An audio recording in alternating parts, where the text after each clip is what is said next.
Os Maias. Os Maias Episódios da Vida Romântica. The Maias Episodes of Romantic Life is a realist novel by Portuguese author José Maria de Ega de Queiroz, also known under the modernized spelling Ega de Queiroz. Maia is the name of a fictional family, although some episodes fit into the history of the real Maia family. As early as 1878, while serving in the Portuguese consulate at Newcastle upon Tyne, Ega had at least given a name to this book and had begun working on it. It was mainly written during his residence in Bristol, and it was first published in 1888. The book largely concerns the life of young aristocrat Carlos da Maia in 1870s Portugal, when along with his best friend João da Ega he spends his time making witticisms about society and having affairs. The novel uses the monarchy's decline in Portugal late 19th century as a predominant theme, reflecting its author's own regret at his country's slow decay. The analysis of the book is compulsory for Year 11 students in Portugal. Plot summary. The book begins with the characters Carlos Eduardo da Maia, João da Ega, Afonso da Maia and Valaca in the family's old house with plans to reconstruct it. The house, nicknamed Ramelheat Bouquet, is located in Lisbon. Its name comes from a tiled panel depicting a bouquet of sunflowers set on the place where the stone with the coat of arms should be. As the introductory scene goes on, the story of the Maia family is given, in a flashback style, by Afonso. Afonso da Maia, a Portuguese well-mannered man, is married to Maria Eduarda Runa, and their marriage only produces one son, Pedro da Maia. Pedro da Maia, who is given the typical romantic education, becomes a weak, low-spirited and sensitive man. He is very close to his mother and is inconsolable after her death. He only recuperates when he meets a beautiful woman called Maria Monforte, with whom he gets married despite his father's objection.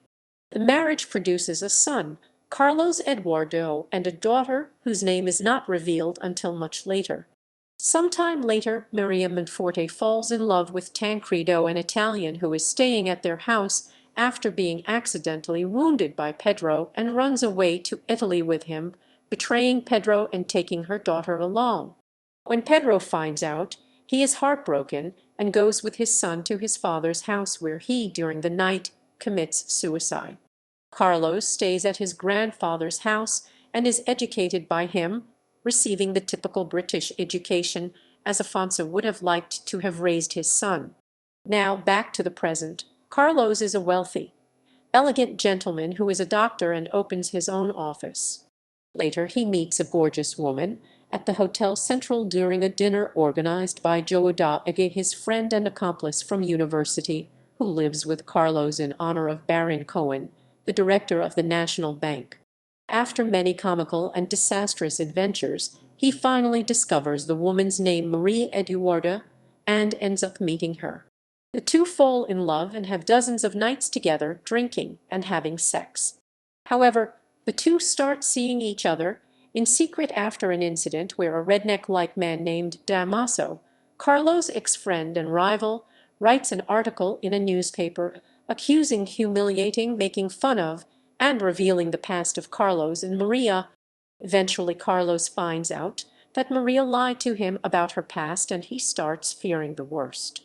Mr. Guimarães, a good friend of Maria's mother and an uncle-like figure to her, talks to Ega and gives him a box meant to be given to your friend Carlos, or to his sister. Ega doesn't understand this statement because Carlos supposedly never had a sister. Ega is horrified and in state of shock when he realizes that Maria is Carlos's sister. Ega, in despair, tells everything to Valaca, the Maia family attorney, who informs Carlos about the incest. Carlos informs his dying grandfather, and Afonso becomes shocked by this news. However, Carlos cannot forget his love and doesn't say anything to Maria. Afonso dies because of apoplexy. At last, Carlos informs his newfound sister that they are siblings and that they cannot live like this anymore. Maria says one last goodbye to her former lover and to her friends before going away to an unknown future. Carlos, to forget his tragedies, goes on a trip around the world. The book ends with a famous scene in Portugal, where Carlos returns to Lisbon 10 years after he left. He meets Ega and come by a boys-only night to have fun together. At one point they agree that there is nothing in the world that is worth running for. Ironically, as soon as they go out to the street, they realize that they missed the last cable car, and they start running after it, shouting, "We can still catch it! We can still catch it!" Closing the story in a both philosophical and comic way. Translations. The first English translation, by Patricia McGowan Pinero and N. Stevens, was published in 1965 by St. Martin's Press. In 2007, Daedalus Books published a new English translation by Margaret Joel Costo, which won the 2008 Oxford Weidenfeld Translation Prize. Film, TV, and theatrical adaptations.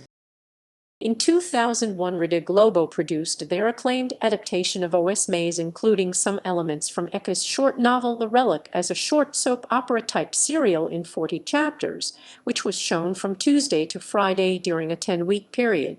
It starred a very select group of Brazilian actors, most of them with long careers on TV, theater, and cinema. The screenplay was adapted by the renowned soap opera writer Maria Adelaide Amaral and directed by Luis Fernando Carvalho. This is considered one of the most outstanding Globo productions in terms of photographic and overall artistic quality, but failed miserably, with low television ratings often lower than a 9% audience share. Other adaptations. Paulo Rigo painted a series of pastels inspired by this novel, which have been exhibited in London. References